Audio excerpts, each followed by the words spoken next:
My cheating wife destroyed our family. My revenge gave kids over $1 million and left ex-wife in regret. I'm 57 years old and I had been happily married to my sweetheart for 26 years. We'll call her Lucy. She wasn't just my wife, she was also my friend from college. We knew each other for a decade before tying the knot. We were friends for 2 years, then I pursued her romantically for another year. The rest of our years together were filled with beautiful moments. However, due to professional circumstances, we had to live in different cities for several years. Despite the challenges of time and distance, Lucy and I maintained a strong connection. She wasn't only my loving wife and the mother of our children, but also my closest friend from my college days. She understood me like no one else, which is why her betrayal shook me to my core. Just last week, we attended our college's alumni meeting, an annual event dedicated to the class that graduated 35 years ago. It's a big event with famous singers and celebrities performing, eagerly anticipated by all alumni. This year, our group had the chance to reunite and see how our classmates had changed. Lucy and I were particularly excited because we were one of the few couples who found love in college and stayed together all these years. When we walked into the event, we were bursting with pride, ready to showcase our strong relationship. Little did I know that this excitement would lead me down the wrong path. We relished reuniting with our dear friends after many years apart.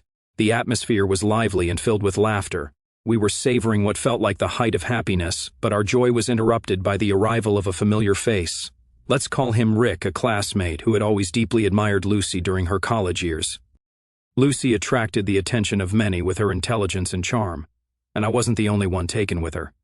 However, Rick stood out because his pursuit of her was marked by a sincerity that went beyond simple flirting. Despite Lucy's lack of interest, Rick was determined to win her over and wasn't willing to give up. He persistently pursued her throughout his college years, even after learning about our relationship and her love for me.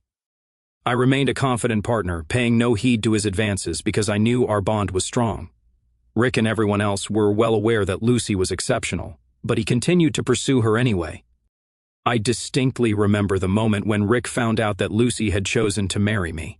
One day, he approached me with a text message claiming that Lucy had made a serious mistake, expecting me to take care of her as deeply as he thought he could. Lucy and I found his immaturity and idealism amusing and just laughed it off. After that incident, we no longer crossed paths with Rick and heard nothing about him, assuming he had finally moved on.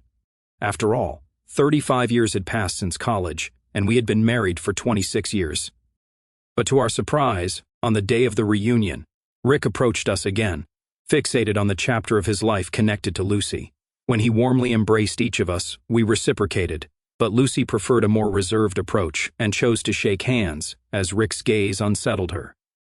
Rick took a seat across from Lucy, and his unusual, intense gaze attracted everyone's attention in the room.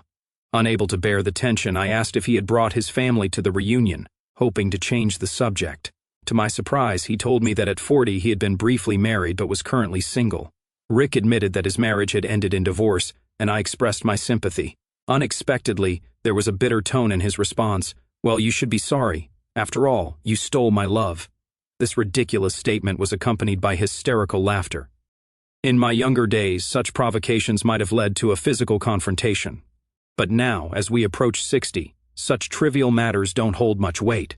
Rick's lack of intimacy allowed him to brush off his comments. He was the type of guy who wouldn't be chosen for a sports team, a brash talker whose jokes fell flat. Although everyone heard his insensitive remark, no one reacted, and a tangible discomfort settled in the air. Trying to defuse the situation, we collectively decided to ignore him. While it was clear that Lucy was particularly affected by his words, her silence spoke volumes. Nancy, our close college friend, recognized that Lucy was upset and took her aside. We tried to lift her spirits by advising her not to pay attention to the behavior of someone so obsessed and to enjoy the rest of the evening in peace. Understanding Lucy's tendency to overthink, we comforted her, wanting to bring back her smile. Unexpectedly, Rick approached us again, apparently eavesdropping on our conversation. To our surprise, he apologized, saying he didn't want to upset Lucy. On the contrary, he wanted to remind her that she still had an admirer despite the passage of time and its impact on her appearance. I was outraged by his rude words but managed to stay composed, firmly telling him to leave us alone. Rick was genuinely sorry for the trouble, and Lucy firmly asked him to give us some space, but Rick continued to stand his ground, urging Lucy to forgive him so we could enjoy the remaining moments of our final gathering. His words touched my heart, making me realize it was time to let go of the past and move forward. This evening marked the end of our meetings with old friends and classmates, highlighting the pointlessness of dwelling on the past. Realizing this, Lucy embraced Rick, urging him to let go of their story and not return to her in the future. Holding each other, we headed to the dance floor to enjoy the celebration. As others joined us, the atmosphere became more festive and enjoyable. After a while, I noticed that Nancy and Lucy were in conversation, and Rick was standing nearby. He seemed to be talking animatedly and even dancing in a somewhat silly manner. Despite this, I was relieved that the earlier conflict had been resolved, allowing us to reflect on our shared history in a positive light. Throughout the evening, I kept a close watch on Lucy to see how she was feeling. I couldn't help but notice that Rick was whispering something to her, but I hoped it was nothing to worry about. Lucy responded to Rick with a smile and a nod, which eased my concerns. I figured their conversation was probably harmless because Lucy would have scolded him if it had been inappropriate. Feeling more confident, I relaxed and enjoyed socializing with our friends and classmates.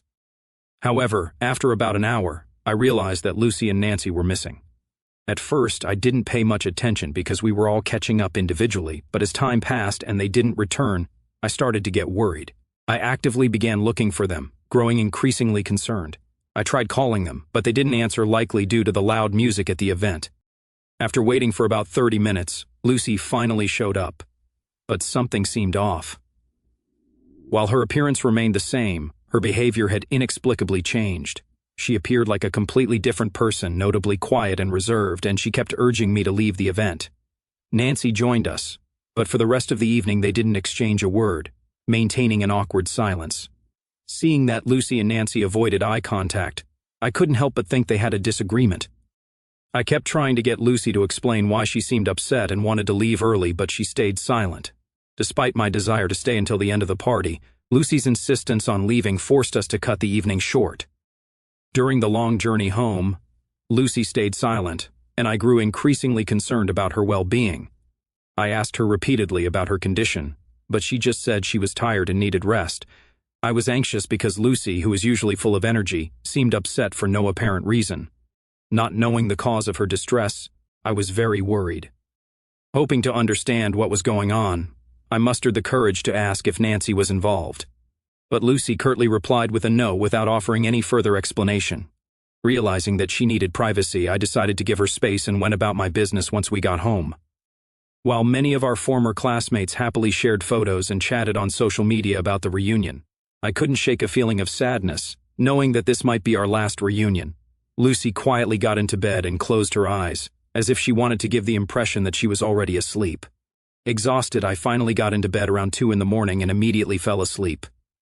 I hadn't been asleep for long when Lucy woke me up sobbing. Tears streamed down her face, and she sought comfort. I held her close, gently stroking her back, and asked if seeing old friends at the reunion had caused her emotional distress. She remained silent, continuing to cry. Understanding that words weren't enough, I held her tightly to show my support and understanding, even though she didn't want to share her feelings. I allowed her to express her emotions, comforting her with my presence as she dealt with her worries. When her tears finally stopped, she confessed something that left me in shock. She admitted that she had cheated on me not just with anyone, but with Rick. I was speechless, unable to say anything. I was paralyzed trying to process these revelations. Images and thoughts from the previous evening flooded my mind. The last time I saw Lucy, she was dancing with Rick and Nancy, forming an unexpected trio with them. When she returned with a grim expression, insisting on leaving immediately, it became clear that Nancy was aware of what had happened, which explained her upset behavior. Feeling helpless and unable to speak, I froze in place. Sensing my inner turmoil, Lucy finally decided to reveal the truth. She said that while they were dancing, Rick began apologizing for putting her in an awkward situation, especially after she had rejected his advances multiple times. He then showered her with compliments, admiring her strength. In the midst of the dance, Rick confessed that despite traveling the world, he had never met anyone as extraordinary as Lucy. She admitted that his sincerity charmed her and she enjoyed the compliments. Lucy, captivated, listened as he invited her for a walk, promising that it would be their last meeting. He insisted that she deserved to hear all his thoughts about her in their purest form. Initially, Lucy declined, but he continued to press, emphasizing that it was a chance to share his true feelings. Her curiosity got the best of her, and she decided to join him, wanting to know what he had to say. Lucy went for a walk with Rick on the serene college campus, seeking peace and quiet. During their walk, Rick shared his long-standing love for her and confessed that he considered her the most extraordinary woman in the world. Their conversation revolved around different stories, but the core of it remained unchanged. Lucy admitted that she had been influenced by alcohol and had foolishly given in to his persuasive words. During their walk, Rick gently held her hands, which complicated the situation and weighed on Lucy's heart. Tears welled up in Lucy's eyes, and she sought solace in my presence. She shared painful details, recounting every intimate moment between her and Rick. The weight of her confession hung heavily in the air, and each word cut deeper into my heart. She went into excruciating detail, including the moment when guilt suddenly halted their actions, compelling her to push him away. I felt utterly powerless and couldn't respond to her desperate plea. Trying to gather my thoughts, I asked Lucy for some time alone. Despite my request, she continued to cry and beg for forgiveness. In an effort to console her, I suggested she rest a bit, promising that we could discuss the issue in the morning. As she clung to me tightly, expressing her fear of losing our connection, I remained still with my eyes closed, lost in deep contemplation. My mind replayed the events meticulously, examining each detail until a particular moment stood out. I recalled Rick's unsettling, victorious smile when Lucy returned from their ill-fated meeting. At that time, I didn't grasp the significance of Rick's smile, but in hindsight, I realized it was a look of triumph on his face, as if he had finally won Lucy over. This realization flooded me with anger and disgust, overwhelming any self-pity. Sharing a bed with Lucy at that point became unbearable. After watching her fall into a deep sleep following hours of tearful sobbing, I quietly left the bed and hastily packed my laptop, wallet, and other essentials into a backpack. The weight of my emotions was heavier than ever as I made the painful decision to leave our home. Despite everything, I couldn't deny the truth. I still loved her. After 26 years of marriage, I couldn't fathom life without her. Our marriage had given us a wonderful family filled with love and cherished memories. But despite our strong bond, I knew I couldn't stay. Lucy knew me too well, and her persuasiveness would likely have deterred me from leaving if I stayed until morning. I sought refuge in a hotel and took the necessary steps to block her number and remove her from all social networks. Exhaustion overcame me as the sun rose, and I fell into a deep sleep.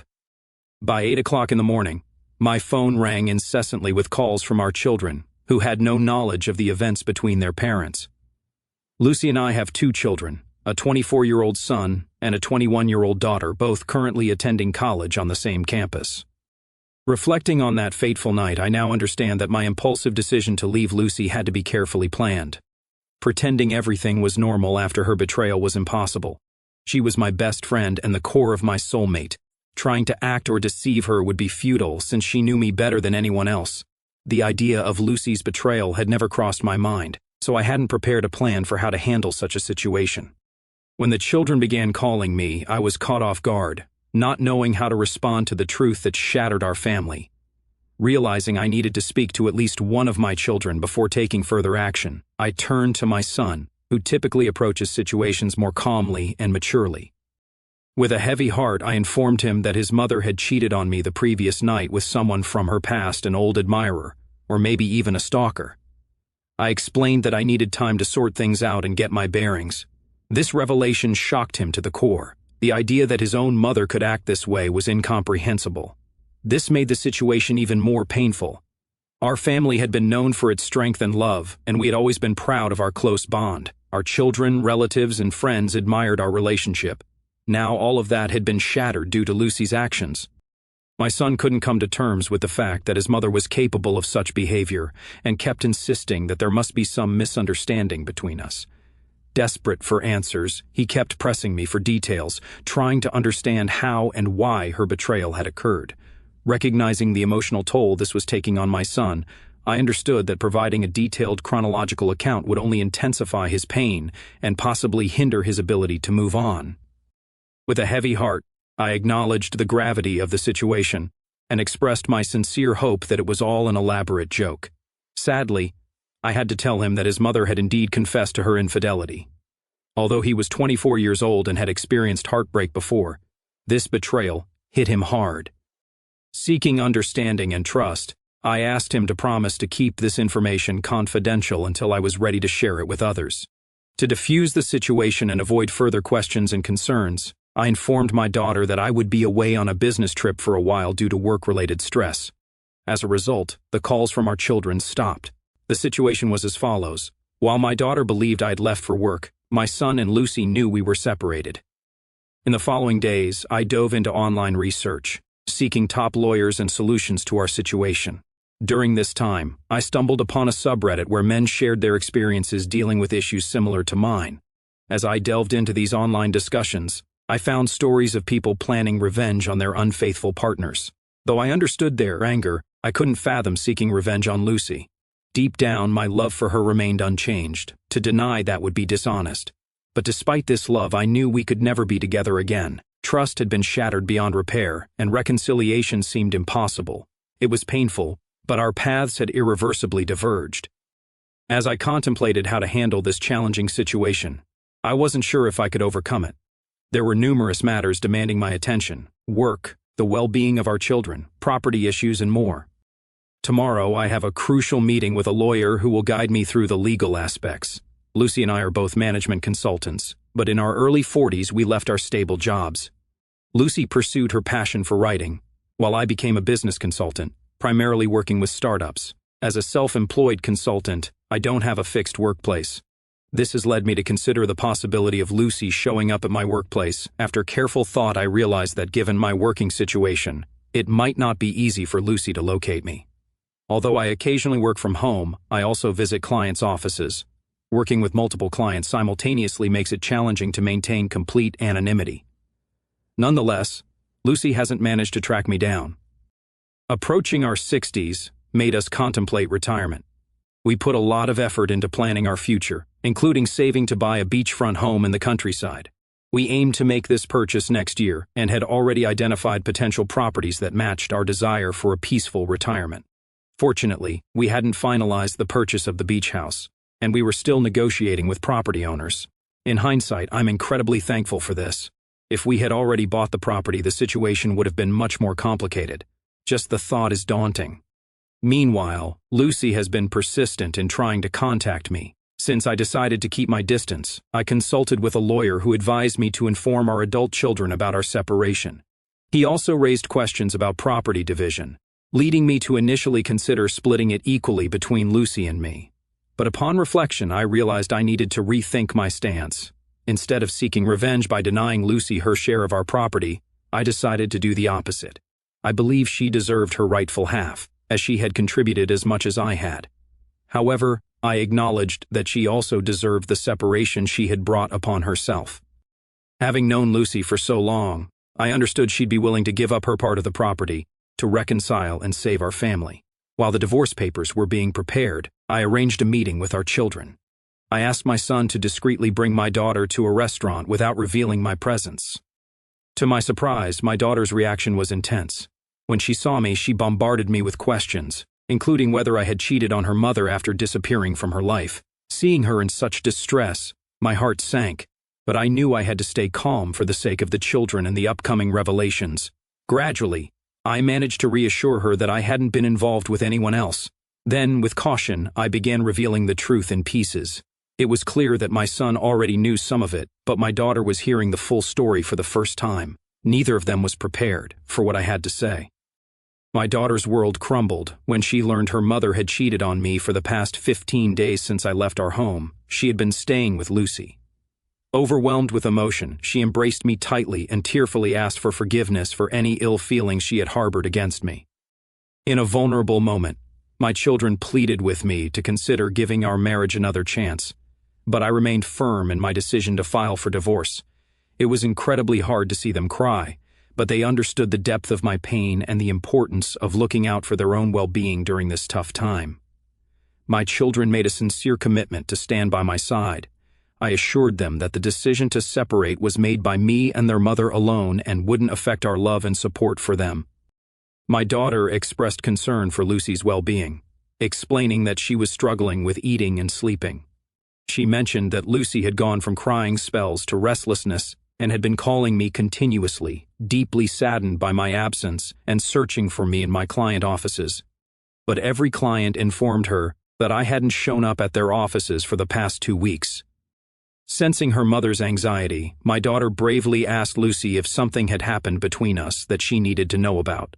Lucy responded with silence to her daughter's question, and tears continued to flow incessantly. Unable to calm down, my daughter went to her room, isolating herself and succumbing to waves of sadness. Recognizing the emotional blow this had dealt to our children, I asked my daughter to stay home and support her mother during the divorce process. As we discussed Lucy's actions, I felt our children changing. Their initial sadness gradually gave way to anger as they also felt betrayed by their mother's actions. They clearly bore the weight of the experiences and pain caused by the breakdown of our family. In this situation, we're all victims, but the blame for the destruction of our once strong family lies on one side. Despite the pain and betrayal caused by Lucy's actions, I'm determined not to let our children harbor hatred for their mother. On the contrary, I urged them to provide support during this difficult time. What happened next, however, was truly astonishing. A few days later, I received a message from Rick inquiring about Lucy's well-being. He brazenly stated that if I intended to divorce her because of her infidelity, then he was ready to intervene and take her for himself. In response, I made it clear that Lucy is a free woman who has the right to make her own choices. After a correspondence, I promptly blocked him, excluding any further contact with him from my life. Oddly enough, Rick's message didn't provoke much anger in me. I didn't want to be manipulated by this intruder. After all, I was never married to him, didn't love him, and didn't trust him. My deep connections were exclusively with Lucy, which is why her betrayal caused me such profound pain. It's not so much the feeling of insecurity that concerns me, but the emotional aftermath of her actions. If she wants to continue her relationship with Rick, it doesn't bother me, since the divorce papers are set to be delivered today. I eagerly await my daughter's call to learn how Lucy reacted to this development. Meanwhile, I need to address a multitude of crucial issues, including property division, retirement planning, and ensuring the safety and well-being of my children. These tasks demand careful consideration and resolution as I work to establish a solid foundation for the future. Surprisingly, Nancy didn't act surprised at all. She claimed to already know why we had separated. Curious, she started calling me to learn the details of how I discovered Lucy's infidelity. I informed Nancy that Lucy had admitted to being unfaithful. Nancy apologized and mentioned that she had previously warned Lucy about Rick and advised her not to spend time alone with him. Regrettably, Lucy chose to disregard Nancy's advice. But Nancy also shared a version of the story that differed from what Lucy had told me. According to Nancy, she and Lucy were happily dancing when Rick joined them and made advances on Lucy. He kept whispering in her ear, which made me doubt Lucy's explanation that it was an apology. Nancy's account painted a different picture, casting suspicion on Rick's intentions and Lucy's involvement. Nancy expressed her dissatisfaction with his advances and tried to intervene, noticing significant changes in Lucy's behavior. To Nancy's surprise, she discovered that Lucy enjoyed talking to Rick, which deeply concerned her. This complicated the situation further, raising questions about Lucy's feelings for Rick. When Rick suggested going for a walk, Lucy asked Nancy for advice. Nancy strongly opposed the idea, emphasizing Rick's dangerous reputation. However, Lucy eventually agreed to the walk despite Nancy's reservations.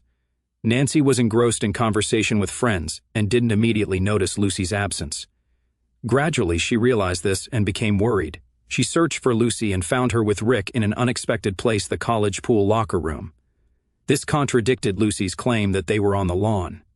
Nancy confronted them, interrupting their encounter, in revealing that it was her presence, not Lucy's conscience, that stopped them.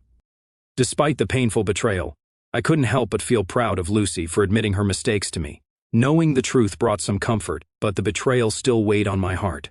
I initially believed her blame on intoxication, but I later realized it was a conscious choice. The fact that their encounter took place far from our original location at the college pool emphasized that it was deliberate, not a momentary weakness. It was clear that Lucy's actions were intentional. After listening to Nancy, I asked the pressing question: could I consider giving Lucy another chance? I was torn.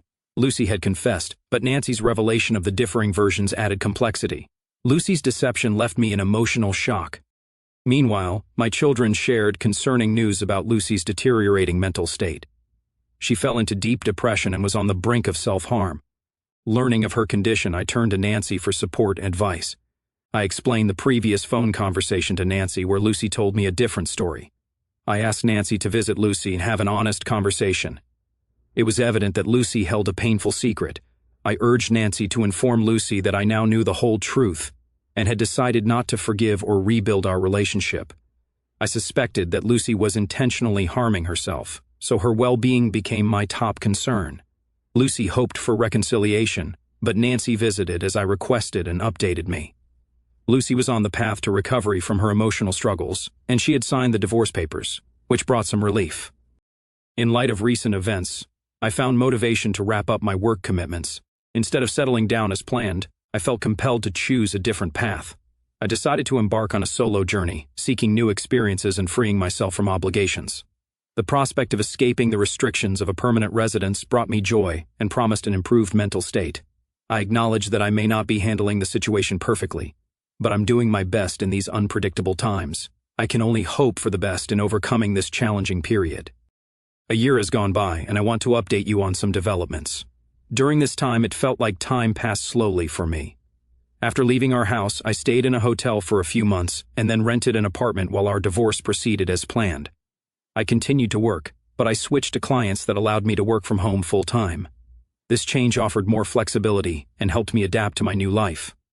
Concerning our property division, Lucy received 50% of the money we had saved for our retirement home. Though it was tough to part with that money, I understood the importance of a fair split. During our divorce, to ensure a fair distribution of the remaining 50%, which is rightfully mine, I decided to share it between my two children. They are old enough and independent, so having access to these funds can be useful for them. As for Lucy, she's still undergoing therapy to deal with her emotional issues. Nancy stays in touch with her and occasionally asks about my well-being. During a conversation with Nancy, she shared unexpected information about Lucy. It's crucial to handle this info cautiously, as Nancy still supports Lucy. Nevertheless, I'm willing to hear her perspective.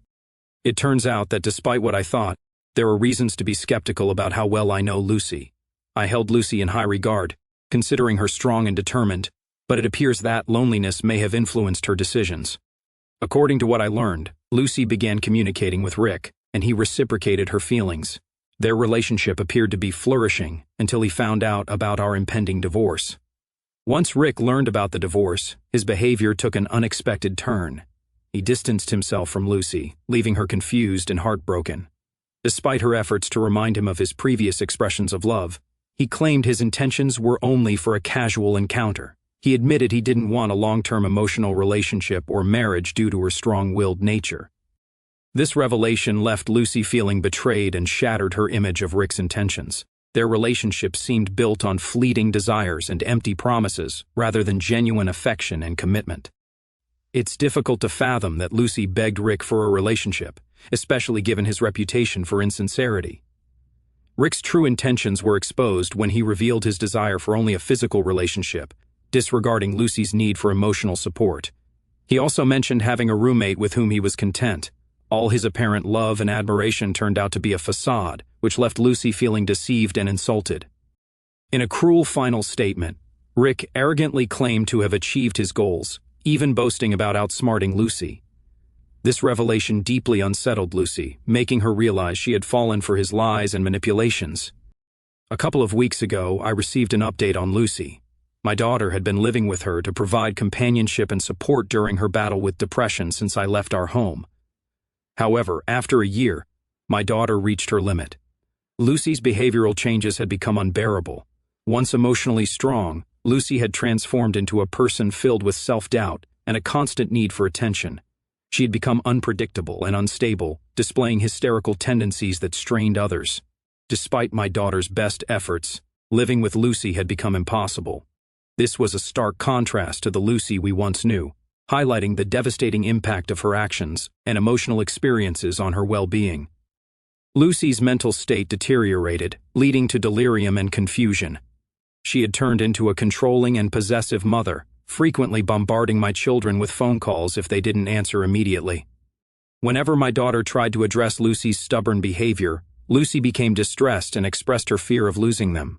She had been deeply terrified by my departure, and my children assured her that they wouldn't abandon her. They did everything in their power to help her with her depression, but if her controlling tendencies persisted, they might need to reconsider their stance. Lucy often engaged in intense arguments with her children, accusing them of not supporting her during the most challenging moments of her life. This behavior was unfamiliar to us. The children were shocked by Lucy's unusual conduct. Ultimately, they had a heated argument with her, making it clear that her actions had disrupted everyone's lives. Our once caring, reliable, and joyful family had become fragmented and distorted. It was hard for Lucy to accept that her own children held her responsible for these events. 2 weeks ago, my daughter decided to leave home. She informed me that she had done everything possible to help Lucy, but couldn't put her own life on hold to care for her. I believe my daughter's decision was reasonable. It's crucial for her to move forward, just as it's essential for Lucy to take responsibility for her life. While it's natural for someone my age to find some satisfaction in seeing his unfaithful ex-wife suffer, I must admit that I felt no joy in this situation. Instead, I felt deep sadness for Lucy and her current state. Her poor decisions have led to a lifetime of suffering, and I genuinely hope she can recover her former self, regaining confidence and strength. Over the past year, I've traveled to 4 different countries. It has been an incredible journey, experiencing diverse cultures, savoring local cuisines, and embracing entirely new ways of life. Initially, I was disappointed to deviate from my retirement plan, which involved being with Lucy. However, I've come to appreciate the opportunity to immerse myself in various cultures and lifestyles. During my travels, I had the pleasure of meeting incredible people from various cities worldwide. Currently, I'm not involved in any romantic relationship, nor am I actively seeking one. I'm open to whatever the future might bring. To be honest, the last 2.5 years haven't seen any major events except for my extensive travels to over a dozen countries and rekindling my passion for painting. In the past month, I had the opportunity to reunite with Lucy after a 4-year gap. The reason for this unexpected encounter was my son's upcoming wedding. He found his life partner, and 2 months before the wedding, he wished for Lucy and me to meet the girl's parents. At first, I was hesitant, suggesting we meet at the wedding, but I eventually agreed to accompany Lucy to this significant event. I realized it wasn't about me, but my duty as a father. A week before the wedding, the girl's parents graciously hosted a dinner for us. Although I had doubts initially, I decided to attend at the last moment. It was emotionally challenging to see Lucy there. I would have preferred it to be just the 2 of us, but I knew I had to be there for my son, and both he and his fiancée were thrilled to see me. Her parents left a wonderful impression as kind and hospitable people. When I met the girl's father, it felt like we immediately clicked. We had a great conversation about his business, but I won't dwell on those details because I assume you're more interested in the situation with Lucy. So let's get to the point. When I entered the room, I noticed Lucy appeared visibly uneasy. Something had changed in her, a transformation in her eyes. She was no longer the woman I once knew. Although she smiled politely, there was tension in her. It was evident that she had distanced herself from me over time. Despite the years that had passed, Lucy still had her characteristic long hair, a consistent feature of her character, but I couldn't help but notice that these 4 years seemed to have taken a toll on her more than I expected. As we sat at the table, it turned out that my son hadn't disclosed the nature of our past relationship to the girl's parents. This would be the first meeting for both sets of parents. While all this detail interested me, I didn't anticipate any issues arising from it. Initially, Lucy was quiet in the company of others, but when she found a moment to speak to me alone, she commented on my appearance, noting that I looked healthier and more energetic. I agreed and mentioned that I had intentionally removed all toxic elements from my life. This confession momentarily surprised her, and she discreetly looked around to ensure no one overheard our conversation. She curiously inquired about my current romantic status, but I deftly evaded the question, firmly stating that it shouldn't concern her. Throughout our conversation, I tried not to focus on her but engaged with the other guests. When the evening drew to a close and it was time to bid farewell, I warmly embraced everyone present. As we were about to leave, I simply nodded to Lucy and casually told her to take care of herself. This took her by surprise, and she abruptly stood up as I said my goodbyes to others. Although things happened quickly, I believe the exchange didn't appear too awkward to the others. Surprisingly, the meeting with Lucy turned out to be quite straightforward. From her behavior, it seemed she was either startled by my presence or felt too uncomfortable for a more open conversation. Regardless of her thoughts, I found it uninteresting to delve further into this matter and departed from the gathering. As I was about to leave, my son walked me outside and kindly invited me to spend the next few days with him. Unfortunately, I declined his generous offer but promised to call him soon. With those words, I headed to my hotel. It's important to note that I no longer have a fixed place of residence. I frequently travel, and when I return, I usually stay in hotels. Transitioning to a nomadic lifestyle wasn't easy after 26 years as a devoted family man. However, over time, I grew accustomed to this adventurous way of life, and have come to fully enjoy the freedom it brings. I'd like to share more news with you. I now have a life partner. 2 years ago, during a trip to Tokyo, I met Ashlyn, a 52-year-old woman who had recently left an abusive relationship and embarked on her first solo journey. Our paths crossed while climbing a mountain, and we formed a genuine connection. At that time, neither of us sought a romantic relationship, so we developed a deep friendship. After my stay in Tokyo, I was planning to go to South Korea, and she intended to explore Thailand. Surprisingly, we continued to communicate over the next few months, nurturing our friendship. Recognizing our compatibility, we mutually decided to plan our future adventures together. Over the past year and a half, we've embarked on various journeys, exploring more than 8 countries. We've become travel companions, prioritizing the bond that connects us over rushing into a romantic relationship. In fact, for the first 2 months of traveling together, we maintained a platonic relationship. By mutual consent, we weren't in a hurry to know each other deeply, focusing on enjoying our discoveries and explorations. While continuing to travel, my children were aware of Ashlyn's presence in my life, but chose not to inform Lucy about it, fearing it might trigger her depression. Upon arriving at the hotel, I phoned my son to explain why I declined his offer to stay with him. I told him that Ashlyn had joined me on this trip, and it wouldn't be fair to leave her alone. Additionally, I expressed my desire for Ashlyn to attend the wedding as my partner. Although my son liked the idea, he also expressed concern about Lucy's potential reaction. Nevertheless, I stood my ground, emphasizing the importance of Ashlyn attending the wedding and getting to know my family. I suggested my son involve my daughter in the conversation to discuss the matter collectively. Thankfully, my daughter supported my decision and agreed that Ashlyn should meet our family. With just a week left before the wedding, we spent our time exploring the city together, giving Ashlyn an unforgettable tour of Kentucky since it was her first visit. Finally, the wedding day arrived. As we entered the venue, I couldn't help but notice Lucy's fixed gaze on me. Lucy's reaction was intense when she spotted Ashlyn and me walking hand in hand to the wedding venue. Before the event, I had cautioned Ashlyn about the possibility of Lucy's unwanted behavior, but she assured me that she could handle it calmly. It was at that moment that I became personally aware of how much control Lucy still had over me following our separation.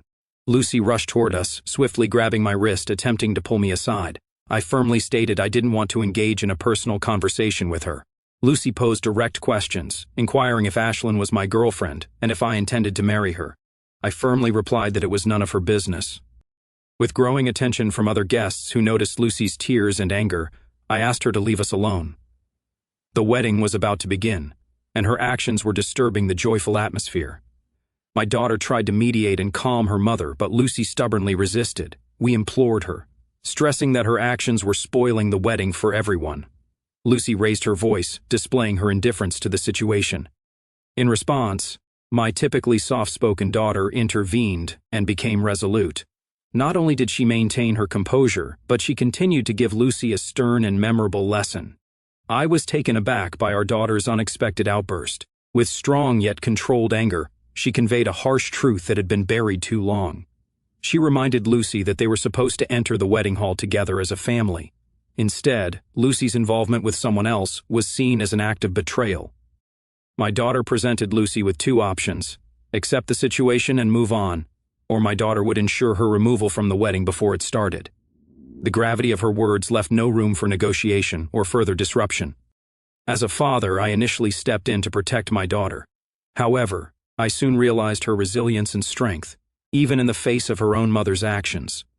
With unwavering determination, my daughter pointed directly at Lucy, ensuring her words carried weight. By the way Lucy was squeezing my wrist, I could sense the tension building, and then she released her grip. We made eye contact, and her face trembled, conveying a mix of anger and betrayal. After a few moments of silence, Lucy turned and left without acknowledging Ashlyn. To my surprise and relief, my daughter took the initiative to apologize to Ashlyn on Lucy's behalf.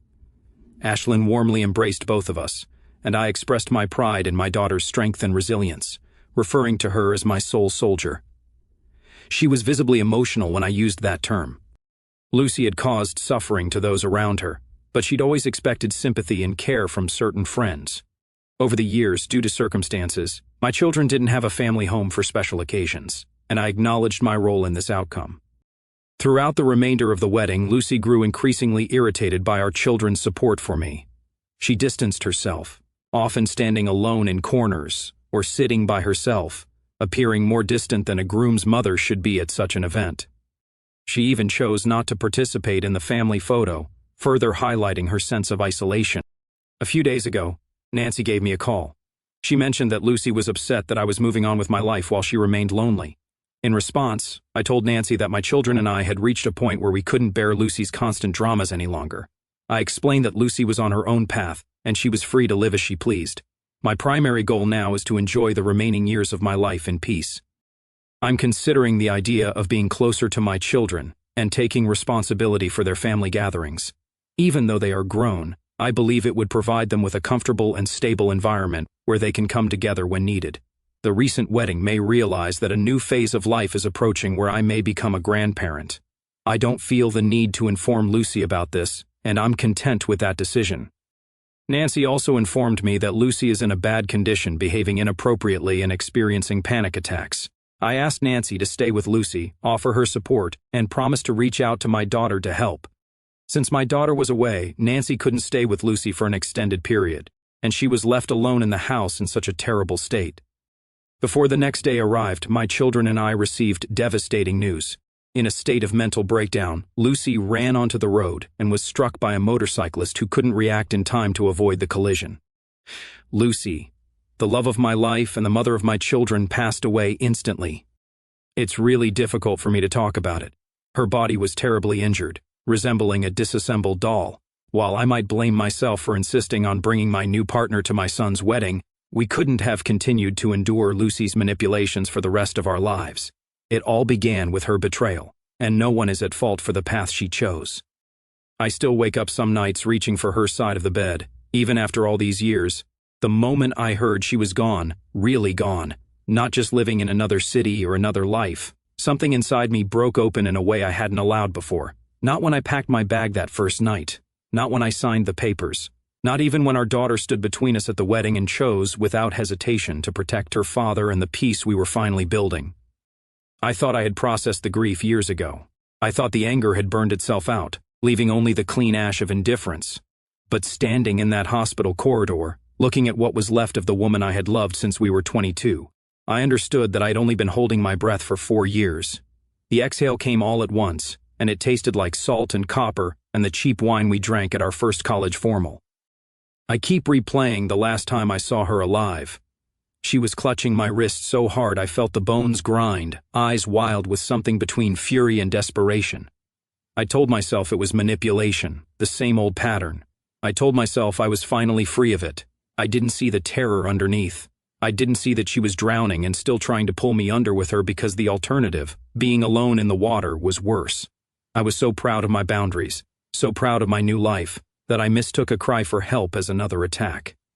There is no revenge sweeter than living well, people say. I lived well. I traveled. I painted again. I met Ashlyn, who never asked me to be anyone except exactly who I am on any given day. I gave our children the financial head start we had always planned to give them together. I thought that was justice. I thought giving them my half of the retirement fund instead of letting it rot in court was the most elegant way to say, "Your mother's mistake will never cost you your future." I told myself I was the bigger person. But the truth is uglier. I wanted her to watch from the outside while everything she threw away kept blooming without her. I wanted her to sit alone in that big house and remember every promise we made on that same couch. I wanted her to feel the precise weight of what she destroyed. And when she finally broke, I told myself it was proof I had won. I didn't win anything. I lost the girl who used to steal my sweatshirts and quote Naruto when she was drunk on 2 beers. I lost the woman who held my hand in 3 different delivery rooms and cried harder than I did each time. I lost the only person who ever knew why I can't stand the smell of lilies, who laughed when I tried to grow a beard in 2003 and told me I looked like a sad saxophone player. I lost my CO author on 26 years of inside jokes and shared silences, and in the end, she lost everything else because I made sure the door stayed closed. Our son asked me, voice shaking, if I feel guilty. Yes, of course I do.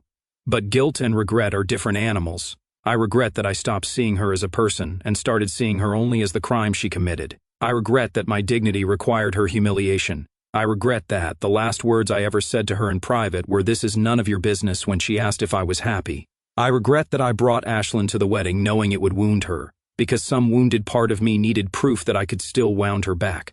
But guilty? No. She made the choice that night on campus. She made the choice to lie about it afterward. She made the choice to chase a ghost who only wanted conquest. She made the choice again and again to put her pain above everyone else's. I didn't push her into the road. I didn't force the pills down her throat. There were none. The coroner said it was impulse, pure and terrible impulse. I simply stopped catching her when she fell. After 26 years of catching her, I let go. That is not murder, that is consequence. Still, I dream about her sometimes. She's young again. Hair down to her waist, laughing because I just spilled coffee on my only good shirt before a presentation. She tells me it's fine, we'll be late, the world won't end. In the dream, I believe her. In the dream, I still can. I visited her grave last week.